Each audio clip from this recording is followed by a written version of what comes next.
official welcome. I'm very happy that we have this exceptional possibility to meet in the frame of Global Psychology series conducted and introduced by Institute of Psychology of University of Silesia in Katowice. And today we've got really great pleasure to meet with 4 people who are undergoing isolation. So they are isolated in a Lunares space habitat, so Lunares Research Station, which is located in Piła in Poland. And the isolation is a part of project AstroMentalHealth. And this project is actually held thanks to the Polish involvement in space sector, because we are waiting, everybody are waiting for the start for launch of Axiom 4 mission with Polish astronaut on board. So this is what we are doing, and I see that you are nodding your heads because everybody are waiting, because it's very full of tension for researchers, but for those who are involved in any kind of scientific procedures. But I can imagine and only believe that this is extra important and intense time for astronauts, because they are, in docks and just wanting to start. But this was an introduction from myself, so because I represent the Institute of Psychology, Agnieszka Skorupa. Nice to meet everybody here. And please, our guests, the floor is yours. So I would like to ask you, could you briefly introduce yourselves and tell us where are you, why are you, and what do you do besides being the members of Analog Space Mission? Hello, everyone. We're so happy to join you today on this lovely call. We are the Mirror Axiom crew on the in the Lunares habitat for the mission Terra Nova. So what we're doing is we're trying to mirror both the calendar and the experiments of the upcoming Axiom flight towards the ISS. We are the crew coming in this habitat where there was previously an ISS crew here, graciously tolerating everything we're doing and managing their time and modules to host us to the best of their capacity. My name is Martina. I am the commander of the Axiom Mirror mission. And I am a seasoned analog astronaut, a published researcher, and I even brought my own experiment here. It's called Dock in a Box. So I also am a founder and president of an NGO, non-for-profit, called International Space Alliance, both here in Europe, but also in the States and California, where we're trying to win research grants and push the needle a bit forward so we can be a step closer to better and more improved human space exploration and human spaceflight. Without further ado, I have with me Mandro, Amrit, and Josh, who wants to take the floor. My name's Josh. I'm joining here from the US. This is my first analog mission, though I do work in human spaceflight back home. So super excited to be here with such an excellent crew. No to dzień dobry wszystkim. Ja nazywam się Marcin Drobik. Nie będę mówić po polsku, po angielsku do Polaków, bo to chyba trochę dziwne, więc tak.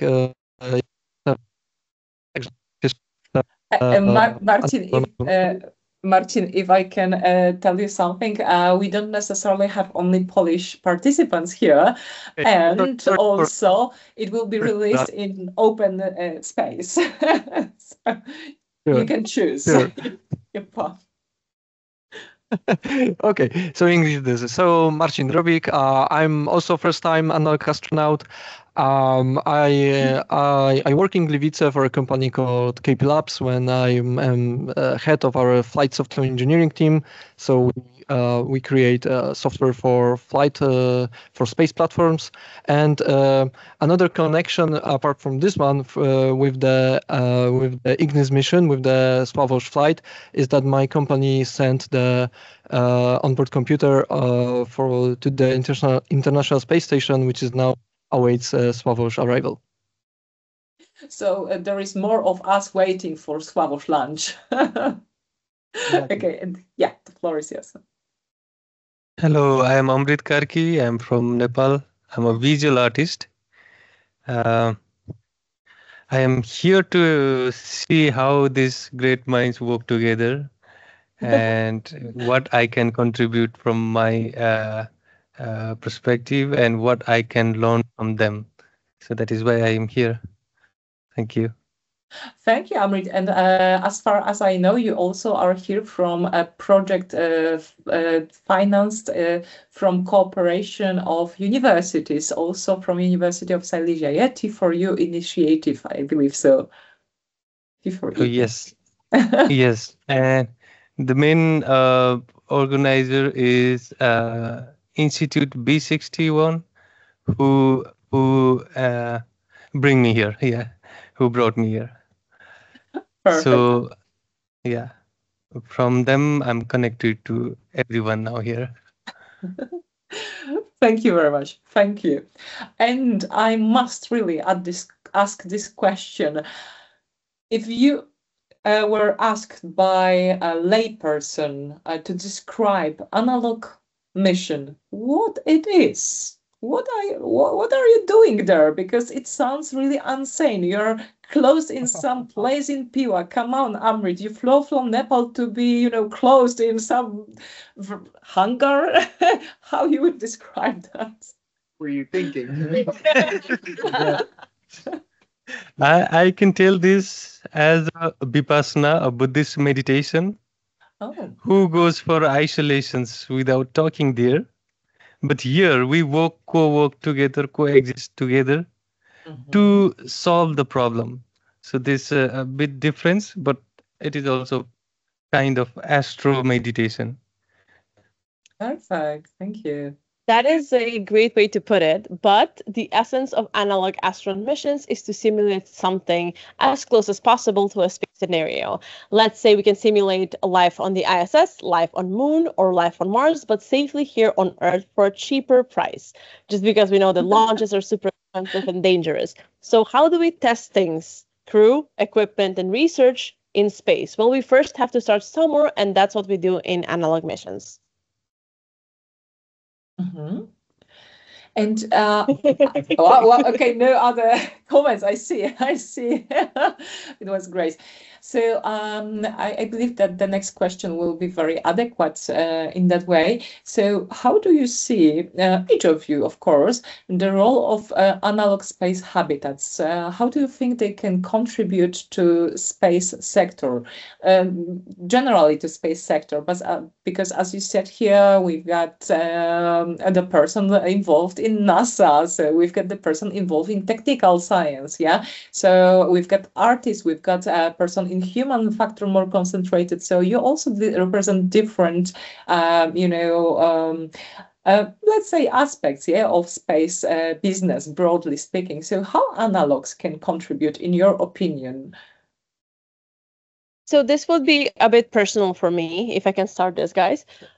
So I come aside of the valuable research, both in psychology or technology that we're doing here, all of the experiments and everything that's going on in isolation.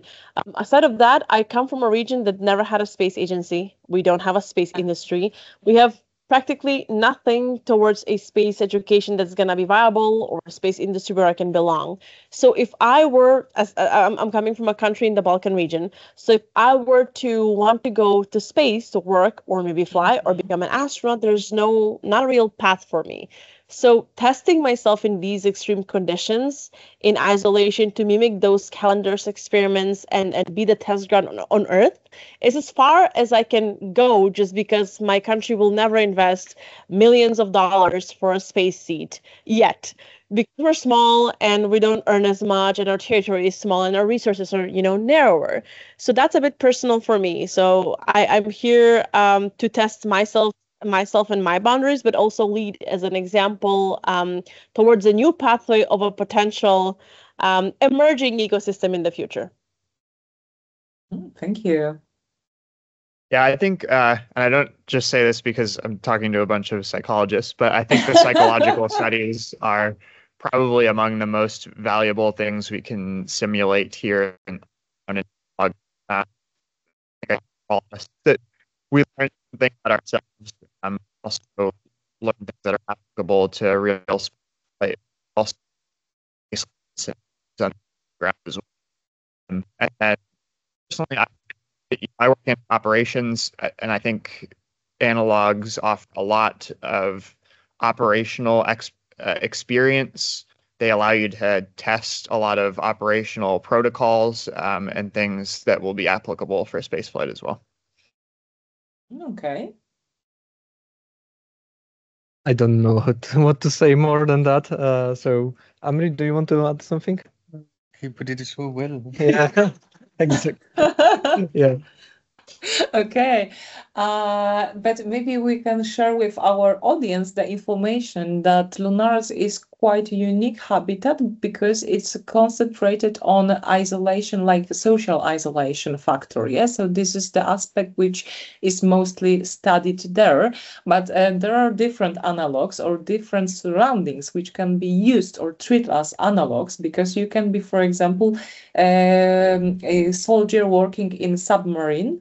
And this is also a simulation which can be somehow, analyzed by specialists. And maybe there are not only social isolation aspects, but also, deep darkness or like a pressure, air pressure. Yeah. So other physical aspects sometimes can be also tested in different analogs. Here, this is mainly concentrated on social isolation. Yeah. And you told us that you're testing here some protocols. Can you reveal some secrets, just those which can be revealed? What are you doing, or what is your schedule? What you are, focused on daily? From what we can say is that we have really tight and dense packed schedules. Every almost half an hour is planned. Our schedules are somewhat of a work of art, just because we're bonding. We have several modules that we share. We have limited equipment, limited resources, and then a crew of total of 9 people. So the ISS and the Axiom crew together have to share everything and make it work. So we are mimicking the ESA schedule for Sławosz. We're trying to be as close to that, but we're also carrying fun experiments. I can tell you that we're carrying an experiment called Doc in a Box, which is an AI doctor, but also you can see on our t-shirts, AstroMentalHealth. Yeah. But we're also looking forward to the results of the study from when it's going to get tested in space too on the ISS. Yeah, I think this, from what I know, this mission is really unique in its mission profile of starting a crew of 5 in this space and then inserting us in here. So I think, we're learning a lot just together as a crew operationally about how to share space and be flexible and be adaptable. Because, what you don't see behind cameras is the fact that 5 other people have to go about their days while we take up half of the usable living space, right? So, but we've managed to adapt our schedules and work together and talk to one another to make objectives happen, which is really cool. I'm just waiting if anybody else would like to add something. So, if I'm doing polls, this is because of that. But I see you're shaking your heads. Okay, that sounds really, really fascinating, really. And you spent some time in isolation so far. So it's about a week, yeah, even more than a week. You are isolated, and it's 10 days already. We're looking 10 at days. that. Yeah, we have a counter here. Yeah, 10 Yeah, days. 10 days. like Today is the counting 10th day. Okay. So, Yeah, in a secret. It's 3 days and 24 hours. Whoa. So, 23. okay, so I must ask this question, Marcin. Are you really waiting for the end? For the, Well, I will be happy when I go out and but no, I really enjoy staying here. I think we have very good crew. We're integrated very well, and yeah, I think we are having a good time here, right? So yeah, well, I would prefer to be home, but this is also very very nice experience. I like it very much, and yeah, I don't regret getting here. So, I will make a short comment because this is my reflection when we are working with analog astronauts, but also when we are now introducing these studies with real astronauts. because this is always the question of choice. You can't have cake and eat cake. Yeah, always when you're undergoing some isolation, even if you are going to polar expedition, because this is also my field of studies, you're enriched by very unique experience. That's extremely important. But in the same time, there is a normal life going on in your home. There are your friends, families, people are participating in regular daily activities, and you can't have both. Yeah, so always this is a question of choice. Your choice was for 2 weeks, yeah, because you are this shorter part of mission, because we also have, as you mentioned, this ISS team which simulates the context of for Axiom for mission. So those people who are staying in on ISS for a longer time. In Lunares case, they are staying for 3 weeks. Yeah, this is how it's done. Okay, but my initial intention was to ask you the question now, because you have some experience, 10 days of the experience in isolation. And do you have any reflections? I'm not asking about you personally even, but just general reflections. Do you have some conclusions, reflections? Who is suitable to adjust to such kind of experience?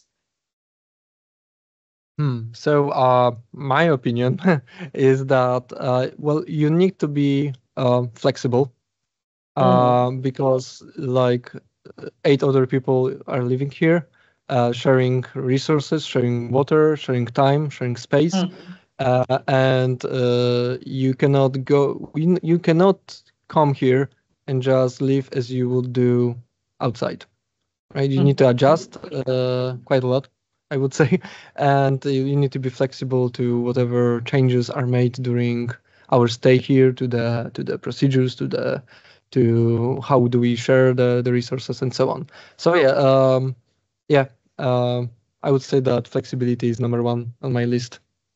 Okay. I would add patience, as well as tolerance, kind of like on the same page. But also, I think that being a good human, loving other humans is important. I don't know how else to put this. Just because you do struggle, you do share, you are deprived of a lot of things, from your closest people, the isolation, limited water and food supplies, limited fresh food, etc., etc., etc. We do have a lot of triggers, a lot of pressure for wishing others to do well, and bonding and understanding and being tolerant and is really important. Basically what I was going to say, but a lot better. The couple words that come to my mind just to add would be empathy and teamwork. I think, space flight and even analog space flight is a team sport. And so just having one another's backs, trust, right? Being able to go out on a limb for someone else because you trust that they will do it in your time of need. So those are additional things that come to my mind.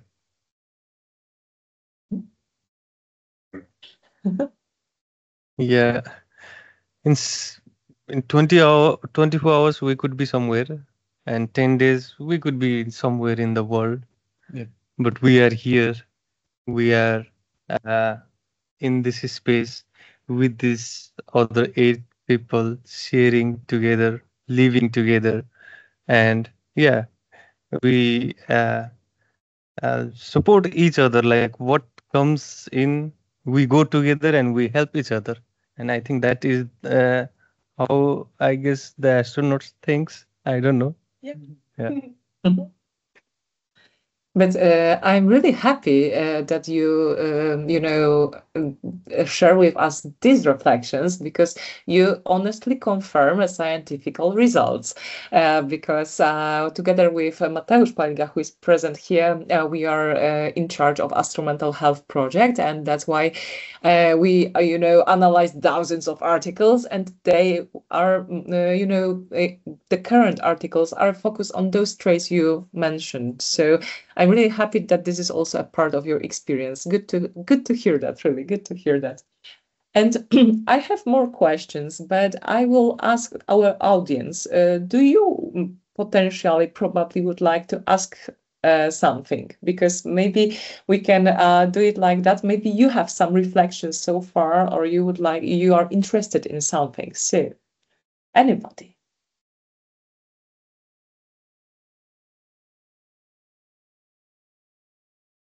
Okay, we've got one hand. Stephen, please. Yes, hi, good afternoon. Thank you. Very interesting. I was just curious about usually, at least in pop culture, when we see depictions of a long-term space mission, there are a lot of different personalities that are clashing, a lot of drama. But I was curious to see what your opinion was on how important it is to have different personality types as opposed to the same. Is it more beneficial to have, in your opinion, a lot of the same type of personality where people are on the same sort of psychological bearing, or do you think it's more important to have different types of personalities so there is some diversity in opinion? So I really think that even in corporate culture, when you have more diversity, you solve problems better, and that has been proven and examined over time. I do feel like we can't all be engineers, right? If we have settlements on the moon or Mars, we would need artists. We would need the space to be visually appealing. We would want to have music, etc. So when we're talking about a long-term space habitation somewhere, I think it's going to be really beneficial to have different cultures, different ethnicities, but also different types of characteristics. Yes, for spaceflight, there's a certain rigor you have to adhere to. Schedules are hard. You have to have a mentality that you can endure and execute it. But we, being a diverse crew, have complemented each other so much to the point that we help each other in everything. We have a professional artist here with us that is really doing incredible headshots from us and really incredible pictures, and makes us think in ways that we have previously not thought of. So it's really important to have that diversity, I feel like. Yeah, I agree. I think we all complement one another really well. From different backgrounds.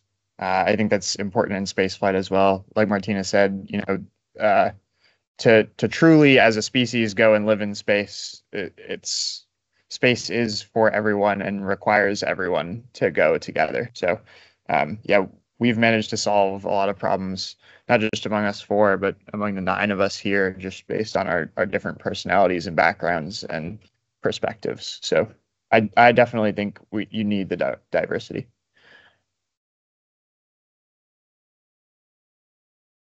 No? Okay. That's all. And I really appreciate the question Stephen asked, and I'm very tempted to ask the question which is very important but still unanswered by psychologists. But maybe you will help me. Do you think that introverts or extroverts adapt better to isolation? I see your faces. Well, honestly, if it's a for we can all do isolation.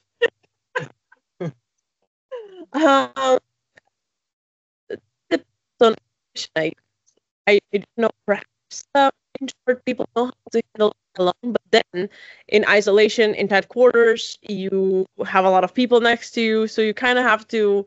You don't really have private space. You have to share, which means maybe it's more suitable for extroversion of that aspect. Isolation, introverts love it, but are you really isolated on a base is the question. Yes, you're isolated from the world, but not from the crew.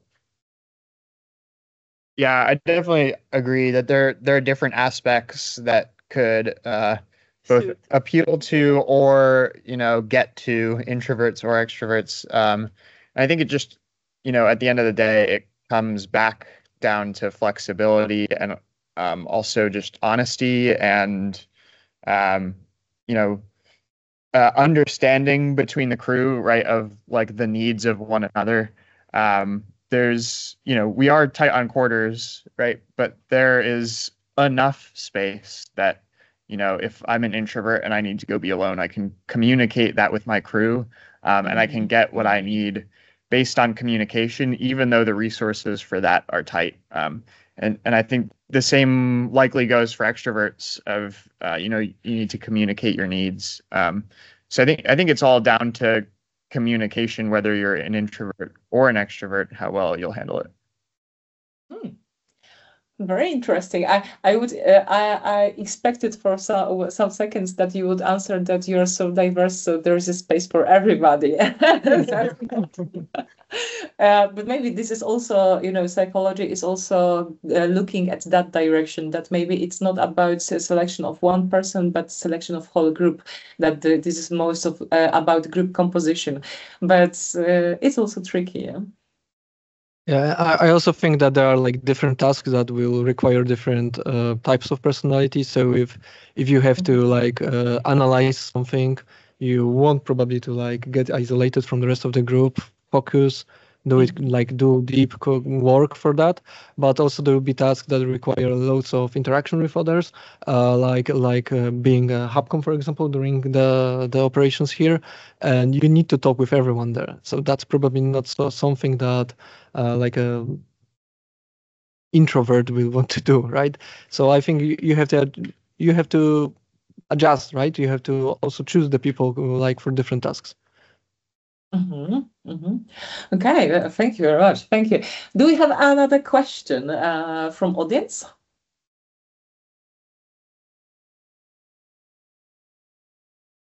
Yes, please, Mateusz. Thanks, Agnieszka. Hi, everyone. So I have a question from a scientific standpoint. For the past 2 years almost, we have been hearing that psychological science is very important in space science. But at the basic level, we also see that some people are somehow apprehensive about answering psychological questions about well-being, emotions, work, and all other things. So my question is about your opinion as participants in a psychological research. Is it really that scary? And if you have any words of encouragement to others who would like to participate or wouldn't like to participate in other psychological research. So my personal like feelings towards the questionnaires is that I often have like trouble understanding the differences between the questions, because for my simple mind they are often just asking the same question 3 times, and I have to like really focus on what's the like meaning behind it, what's the intention, right? So but I think after you do the first one, it becomes easier, right? Because when you do the work of understanding what they're asking you, then I think and also we are doing it almost every day right now. So I think we now have this a background task in our head that constantly like monitors what we are doing and catches all those situations that are like relevant for the research. At least that's how my head operates right now. When we're talking about a mission, it's important to let mission control know how are you doing. That's important for a lot of things, data, your well-being, a lot of things. But when you analyze the whole industry as a whole, I would say that we're moving past towards that perfect candidate for spaceflight that governments need. We're now introducing commercial space operations that I'm hoping will have more flexibility for all sorts of diversity, from perhaps neurodivergency to even, physical diversity, diabetes, disabilities, etc. So I'm really hopeful for space for really to be for everyone and to have a space for everyone, as long as we train people well and they, operate well and we test everything and try to accommodate it. It's going to be expanding in the right direction, hopefully. Yeah, so I think to succeed as a participant in a psychological study, you just have to be introspective and like have a desire to learn about yourself. In my opinion, that makes the psychological studies easy because I gain that I reflect and learn about myself and improve myself. So, yeah, for like psychological evaluations or tests, I would propose the fact that it is an opportunity for you as a subject. Mm-hmm. This for me, and also thank you for your answers. And Mateusz, thank you for this question, because this is still maybe in Poland, but we are working internationally, so not necessarily only in Poland. This is a kind of prejudice, because if you, for example, people are more willing, from our experience, they are more willing to participate in medical study. You can, give your body to be tested from the, I don't know, blood pressure perspective or other parameters. And come on, they can also say that you're tired or you're overwhelmed or you cannot be involved in some tasks, but people are quite afraid of, ticking in a questionnaire sets that, oh, I feel tired, because they feel that they will be judged. But basing on medical data, the same there, it's judgment. This is so true. Yeah, we cannot modify your skin conductance, so easily and intentionally. But this is something which fascinates us as scientists. But maybe this is just the issue of psychology as science, how it's perceived in society and how we separate body and mind, physicality and mentality. Still we do that still. Okay, and maybe I will ask the next question. Because Mateusz asked about challenges connected with filling in questionnaires, and what was so far the biggest psychological challenge you faced here, if there was any? So the biggest psychological challenge for me was quitting all of my workload to go towards a new workload.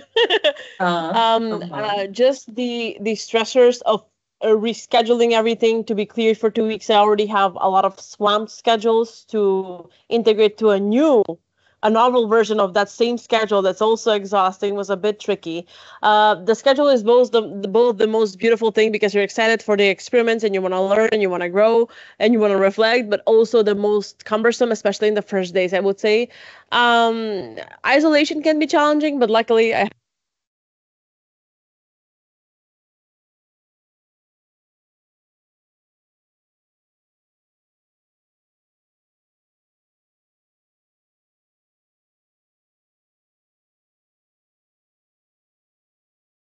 I'm really sorry. I will stop you for a second because I don't know if it's only my problem. I can't hear anything. It's not only your problem, Agnieszka. So thank you, Mateusz. It was so we have missed part of your answer, unfortunately, Martina, and I don't know if you can test the mic again. Unfortunately, we can't hear anything. I just see that you are moving your mouths. You clicked something. Come on.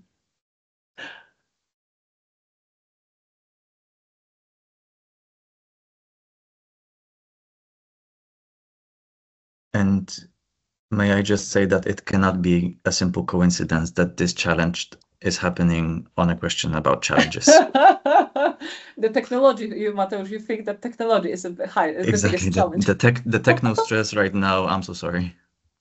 No, does it work? Yeah, now it's great. So Martina, I would really appreciate if you repeat your final few words.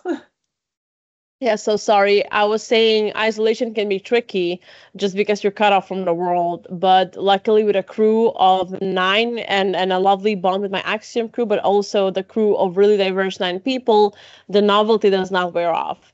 You're still, learning about new cultures, new characters, and you're integrating in the mission, and the novelty is still there, so it doesn't feel that isolating when you're this much on base. Yeah, for me, I think most challenging aspect was the first 2 days. after coming here. So it was like a bit hard for me to adapt at the beginning, like the lighting, the space, the quitting coffee. It's your, not me. It's but yeah, like adapt, like quickly adapting to this new lifestyle. Let's say it. So I think the first day or two I was very low on energy, and I tried to find my place here, and then it went just better. So yeah. I think the first 2 days, and also at the beginning, I was really like afraid of like having to sever my connections to my family, to my wife. So that also was, especially though for the first few days, was hard. Mhm. Yeah, it was quite hard for a few days, first few days, like 2-3 days. And I belongs to art, not science, technology, math. I don't know about it really. But when I came here and I knew that how to work together, that is what I learned. And especially the artists are very, here, right? Yes, and they more imagine the things. Uh, and never, uh, maybe I should watch my I'm not that organized in a way. And I see this schedules in one by one, and this is one kind of psychological impact on me. But at the same times, like it helps me now. I can, I know the way how I can manage the time or this thing, and do my work in schedules. And yeah, also the missing family. These all are things that the psychological factors that comes. But yeah, you survive. You come here, you live here, and you have to survive and go back. That was an astronaut aptitude, yes. So one, I think, interesting thing that I've noticed, I'm not sure if it's the same for you, is at least for me, I think it takes time to pick apart what the challenges are, and I'm still reflecting on that, and I'm sure after leaving here, only in hindsight may I realize what some of the bigger challenges were. But one of the things I think is challenging is the perception of time in such an enclosed space, both with the schedules, but also the limited change in environments. It's hard to separate like work and personal time, and or day and night, even here in Lunares with no actual natural light. So that and I think over time, as we've worked with the schedules, like we've adapted and found ways to really fit in the personal time and create cleaner boundaries. But that was, for me, one of the biggest challenges of the first few days was reestablishing those boundaries when so many different variables changed all at the same time.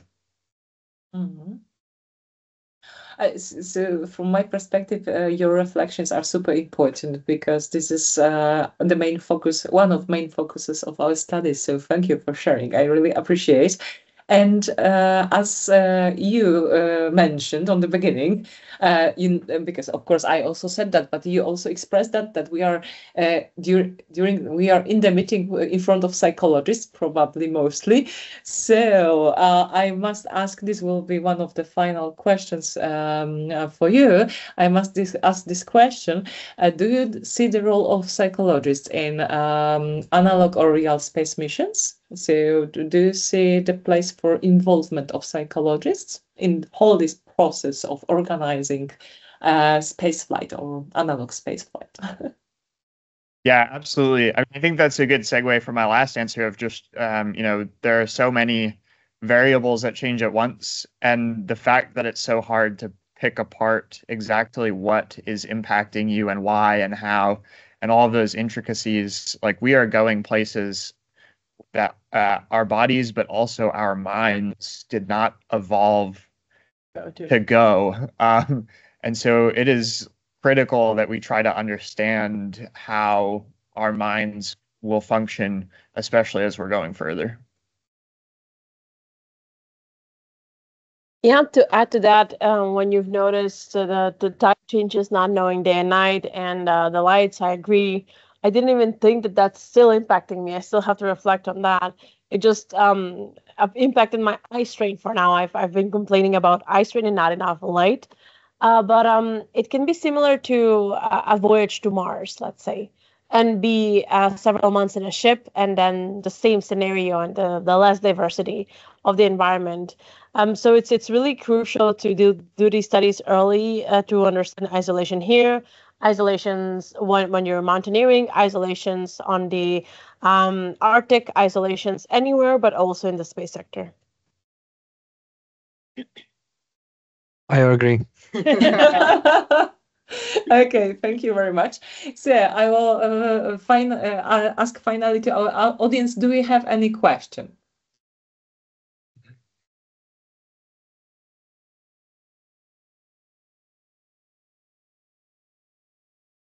Okay, I don't see.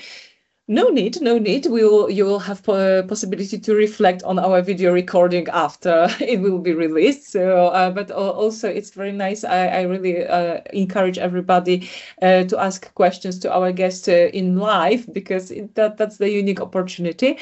But I have the final question. This will be a question to each of you. If you had the opportunity to design your own research project, it can be in space, it can be in space analogues. What topic would you personally find important and worth of exploring? So the discipline doesn't matter. What is important, interesting for you? I would probably do something regarding materials. It is my discipline and my background. I'm originally a material engineer focusing in nanotechnology. So anything from really space suit design to the lunar dust, either simulating it or really it would be a ego. Well, I'm in operations and operations goes hand in hand. This event, but yeah, for me, what really interests me is crew autonomy and Earth reliance, because currently space exploration has always been very heavily Earth reliant. And as we go further, especially to Mars and even beyond, where bandwidth is limited, but also comm delays, press round trip messaging times up to like close to an hour. You need crews who are capable of decision making on their own and who have the tools for that decision making on their own, but then still probably maintain some link and some comm with Earth. I think it's just a really intricate and interesting problem to me. So that's what I would love to look more into. So yeah, I'm probably a bit more. I have more technical ideas, like autonomous flight, autonomous maneuvers, rendezvous with the probes, that kind of stuff. So yeah, I'm more into some technical solutions for problems that we already have. Like for example, there are geostationary satellites that need servicing, and it's really hard to get there, hard to send something new there. So it's very often easier to service it if it's possible. There are solutions for that already. There are companies that do that, and yeah, that would be super cool to be somehow involved in the projects like that. I would make historic. As an artist, I may focus more in not only in the outer space, but into inner space as well. So it will be the combination of both. Yeah. Perfect. Perfect. So it was really lovely to meet you in my case again, because this is our second opportunity. One was in real life and another was virtually. But still, I'm always very happy to see your faces, and I'm very grateful to you for your reflections and for sharing so many important, introspective also conclusions, because they are, I perceive them as so. So thank you. And I keep my fingers crossed for the even not full 4 days, yes, which left to your isolation. And I believe that we can say we wish Axiom 4 finally launch. So we are keeping fingers crossed also for them. Thank you and take care and have a great time, really. Thank you so much for having us. It was Thank a you. pleasure. Thank you. Bye. Bye. Bye.